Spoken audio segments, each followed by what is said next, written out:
Comienza la entrega de cajas de alimentos y útiles de aseo por parte del gobierno a diversas comunas. Esto en el marco del programa Alimentos para Chile. Una ayuda por parte del Estado para las familias más afectadas por la pandemia. Las primeras comunas beneficiadas serán Quinta Normal, Estación Central y Santiago. Vamos a conversar sobre este tema. Ya estamos en contacto con Sebastián Bowen, director ejecutivo de Techo Chile y Fundación Vivienda. Sebastián, gracias por acompañarnos. Muy buenos días. Muchas gracias por el contacto, Nicolás. A ver, ¿cómo evalúas primero que todo este Alimentos para Chile? Va a comenzar con la entrega de cajas que se espera llegan a 500.000 en los próximos días y va a ir en aumento. Yo creo que no tenemos que perder que es un aporte, una ayuda finalmente a las familias y probablemente los principales problemas acá han estado vinculados a la forma en cómo esto se comunica y la ansiedad que eso genera evidentemente en gran parte de la población. Y luego hay otros que no son detalles, sino que elementos bien estructurales de la propuesta que creo que tenemos que revisar. Uno de esos ejemplos es justamente por cuánto tiempo va a durar esta ayuda. Sabemos que lo que se nos viene no es algo de semanas, probablemente esta crisis que estamos viviendo, que es una crisis múltiple en distintos sentidos, no solamente sanitaria, también tendrá efecto en los próximos meses. Entonces la pregunta que se deben hacer muchas familias es por cuánto tiempo me van a estar ayudando. Claro. En segundo lugar es el método. El método de enviar la caja no necesariamente va a ser el más eficiente y eficaz en todos los casos. Y en tercer lugar es de qué manera la población va a poder acceder a la caja, que también ha sido un obstáculo que se ha presentado en otro tipo de beneficio y en estas situaciones que son de emergencia, a veces los mecanismos que tenemos para priorizar, para focalizar, para seleccionar a la población que va a ser beneficiada, no son necesariamente los mejores que los mismos que se usan en tiempos recurrentes sin emergencia. Por lo tanto, esas son algunas de las preocupaciones que nos cabe a nosotros, desde Techo Chile, en conjunto con el Hogar de Cristo, Fondo Esperanza, Servicio de Justicia de Migrantes y Red de Alimentos. Estamos hace ya más de un mes y medio realizando una campaña que se llama Chile Comparte, que es justamente una campaña para llevar alimentación a la población más vulnerable. Y al respecto tenemos una serie de experiencias que nos hemos percatado, aprendizajes que hemos tenido este mes y medio. Ya hemos repartido cerca de 5.000 canastas básicas de alimentos a población altamente vulnerable y que nos gustaría poner a disposición para que puedan sumar esta propuesta. En ese punto, ¿han tenido contacto con el gobierno, Sebastián, para ir sumando los apoyos? También hay otros aspectos. Por ejemplo, hay municipios que también por cuenta propia han estado entregando cajas de alimentos, balones de gas y eso se va sumando, pero tenemos claro que cuando hay emergencias en Chile, las ayudas existen, la solidaridad se va incrementando. El problema es cuando desde la logística, desde el aporte, desde el proceso, empieza un poco a complicarse. ¿Ha habido una coordinación, un llamado también del gobierno, una conversación con ustedes al respecto, organizaciones sociales que conocen la vulnerabilidad de los distintos barrios de nuestro país? Evidentemente, te puedo hablar desde el caso de Techo Chile y Fundación Vivienda. Probablemente ha existido mayor contacto con otras organizaciones, eso no lo sé. Sí te puedo contar que al menos desde Chile Comparte, que esta plataforma que hemos diseñado en conjunto con otras ONG, hemos estado en contacto y en constante coordinación con el Ministerio de Desarrollo Social, fundamentalmente para el cruce de datos.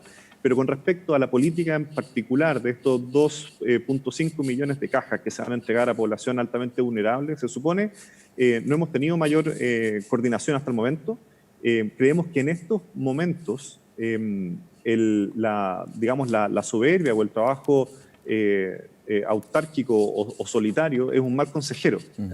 Nos gustaría efectivamente que exista un mayor ánimo tal vez de colaboración, de tomar los aprendizajes que hemos tenido, así como existen mesas sociales en distintos aspectos, tal vez debería existir algún tipo de mesa que esté visualizando la temática específica de alimentación e insumos básicos, que no es únicamente las canastas que se pueden entregar ahora, sino que es qué es lo que va a suceder en los próximos 3, 6 meses respecto al acceso a la alimentación y a los insumos básicos para la población chilena en general o para la población que está residiendo en nuestro país. Tú dices, Sebastián, que ha habido soberbia acá. Profundicemos un poquito en eso, porque en estos tiempos actuar con ese tipo de puntos, de formas claro, genera bastantes problemas. ¿Por qué se ha actuado con soberbia, a tu juicio? Yo creo que la soberbia, ojo que no lo digo solo dentro del mismo gobierno. Yo creo que ha habido en general un ánimo a veces soberbio de distintos sectores.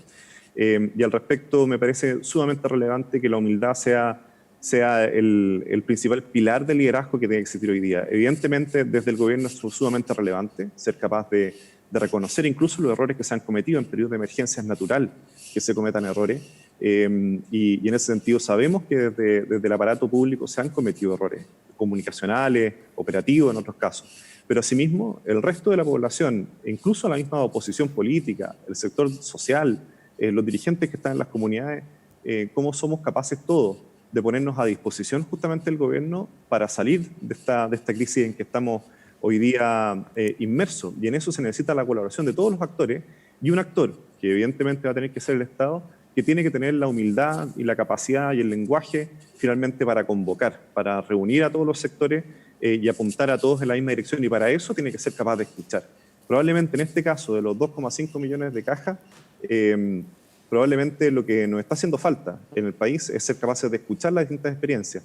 Ojo que no es solo el modelo de las cajas. Hay otros ejemplos que son sumamente relevantes. Hay casos en que son transferencias almacenero y con lo que se dinamiza toda la economía local. En otros casos, un apoyo directo a las ollas comunes. Tan relevante en ese sentido es el contacto con dirigentes vecinales y también con las autoridades locales, con los municipios que están, muchos de ellos, apoyando ya procesos de alimentación en comunidades hoy día con altos niveles de vulnerabilidad. Entonces, en esos casos me parece sumamente relevante avanzar en conjunto. Alcaldes, dirigentes comunitarios, gobierno, tercer sector, entre otros, para de esa manera llegar a la mejor manera al objetivo, que es finalmente que la población pueda estar, por un lado, alimentada y tener acceso a los insumos básicos, porque aquí no es solamente alimentación. Recordemos qué es lo que va a pasar en periodos más fríos. Va a estar la necesidad justamente del gas, probablemente el acceso al agua potable, entre otras cosas que van a ser sumamente relevantes. Ayer conversábamos con el intendente metropolitano Sebastián Felipe Guevara y justamente le preguntábamos sobre distintas iniciativas o formas que se han planteado en distintas organizaciones, distintos sectores, distintos actores para poder mejorar lo que es esta entrega de cajas de alimentos. Se decía, está bien la caja, pero también la transferencia monetaria directa, algunos decían el voucher para poder hacer una economía circular, es decir, entregar dinero a las personas que necesitan alimentación y poder comprar en los mismos barrios para poder apoyar también al local de barrio. Le preguntábamos al intendente y él señaló que justamente esas están sobre la mesa, pero que la entrega de cajas de forma directa al domicilio busca también cumplir un objetivo sanitario, que es que las personas que están muy complicadas de poder mantener cuarentena estén en sus casas. ¿Cómo ves tú este punto? Te diría dos cosas. La primera es que creo que la problemática es compleja. Si la solución es excesivamente simple, algo nos va a estar faltando. Y por lo tanto, la solución probablemente va a pasar por un mix, una mezcla de distintos modelos. En algunos casos la transferencia va a ser probablemente el modelo más efectivo. En otros casos será el envío de caja, por ejemplo, en situación de adultos mayores que muchas veces no van a poder justamente acceder a algún almacén, etc. Y en otros casos el apoyo a las ollas comunes. Eso partiría de esa base. Sí. Chile Comparte, que invito a todos los que están en este momento escuchando, viendo, se puedan integrar en chilecomparte2020.cl. Chile Comparte, esa campaña que hemos montado, justamente busca ser una suerte de también laboratorio de estos distintos modelos. Hemos implementado ya 400 casos a través del almacenero en que se entregan kits a través de los mismos almaceneros, a través de transferencia. En otros casos hemos entregado ya 4.000 canastas básicas y en otros lugares estamos apoyando las ollas comunes. Entonces, esa experiencia está al servicio hoy día del gobierno, de la política pública, para que la puedan usar, para que puedan entender justamente cuáles han sido los cuellos de botella y también las ventajas que tiene cada uno de los modelos. Y el segundo punto que te voy a mencionar es que no nos podemos olvidar que el quédate en tu casa, para un gran porcentaje de nuestra población, al menos 2 millones de personas, es algo totalmente impracticable. No se aplica. Recordemos que tenemos 1.700.000 personas viviendo hoy día en Chile en condiciones de hacinamiento. Recordemos que tenemos casi 50.000 familias viviendo en condiciones de campamento, que nuestro déficit habitacional, o sea, viviendas que hacen falta, son casi 500.000. Por lo tanto, tenemos un gran porcentaje de la población que no puede sencillamente quedarse en su casa. Y si a eso le sumamos toda la población que tiene que todos los días salir a trabajar para ganarse los pesos, para finalmente comprar los alimentos para su familia, es muchísimo más. Por lo tanto, es un problema no marginal, sino que bastante mayoritario de familias que no pueden hacer esa cuarentena. Hay una propuesta que me parece que es sumamente interesante y se la ha planteado, de hecho, al mismo gobierno, es la idea de hacer cuarentenas barriales o cuarentenas comunitarias.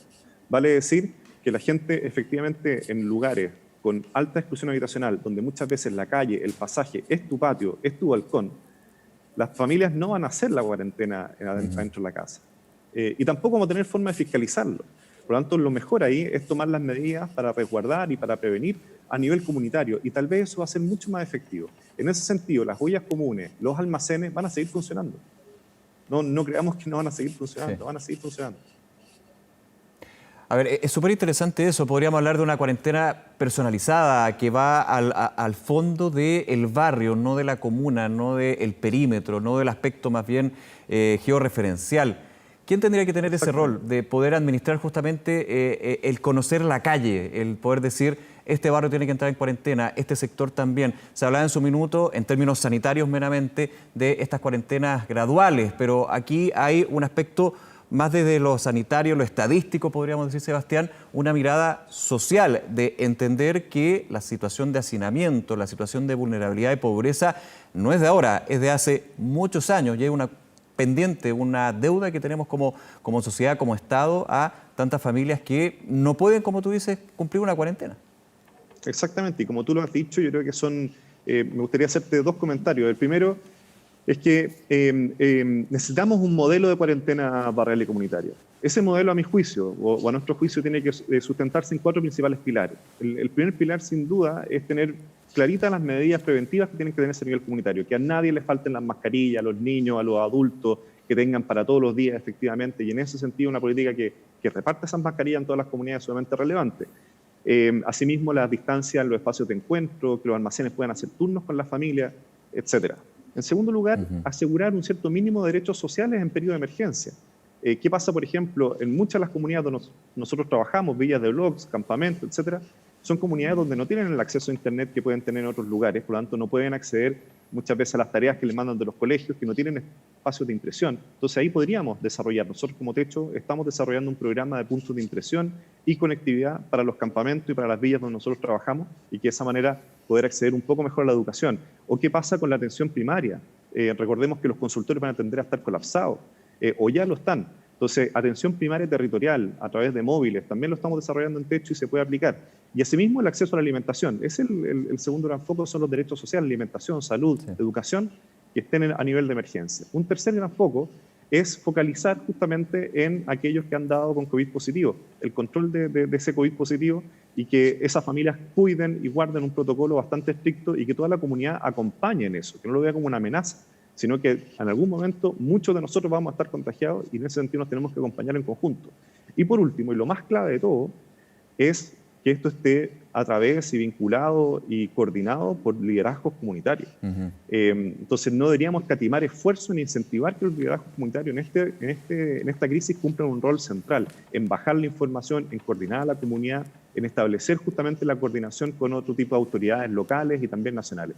Y el segundo punto que te iba a decir es que la forma de gestionar todo esto debe ser, sin duda, teniendo a los alcaldes como puntal. Son los alcaldes los que mejor conocen el territorio desde el punto de vista de las autoridades políticas y en tal sentido van a poder también reconocer cuáles son aquellos barrios, aquellos lugares y probablemente no sea solamente algo de arriba hacia abajo, sino que también existan barrios que con su organización puedan, entre comillas, postular o plantearse para recibir estos beneficios y estos cuidados de protección a través de cuarentenas barriales y cuarentenas comunitarias.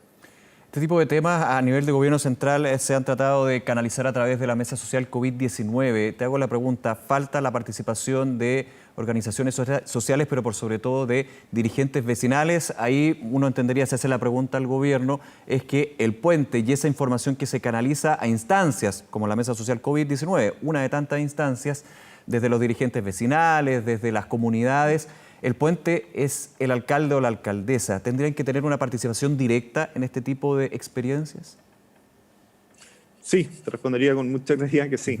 Y veo muy importante, vuelvo a insistir, estas crisis son similares a un terremoto en nuestro caso. En Chile lo conocemos bien como son los terremotos. Y cuando hay un terremoto y existe una edificación, esa edificación no nos importa si se descascara la pintura afuera. Lo que más nos importa son los pilares, son los pilares estructurales de esa edificación, y muchas veces no están a la vista. En tal sentido, en estas crisis, que son mezcla de crisis social con una mezcla de crisis sanitaria, nuestros pilares estructurales son el tejido social, es la organización comunitaria. Y evidentemente, donde esa organización comunitaria se encuentra más débil, probablemente vamos a tener menos herramientas para poder responder. Entonces no escatimaría recursos en tratar de apoyar la organización de base, en tratar de apoyar justamente los liderazgos comunitarios, en validarlos e incentivarlos. Porque de esa manera nuestros pilares estructurales para resistir ante estas crisis sociales y sanitarias van a estar mucho más fortalecidos. Bien, Sebastián Bowen, muchísimas gracias como siempre por esta conversación con Canal 24 Horas. Que tengas un buen día. Gracias. Agradecerle a todos y que llamar al apoyo, por favor, a Chile Comparte 2020. Si ustedes hacen el aporte a través de esa página, va a llegar directamente para apoyar la alimentación y los insumos básicos de familias altamente vulnerables con las que estamos trabajando, toda la organización involucrada. Se agradece, una excelente iniciativa también. Muchas gracias, que estés bien. Chao.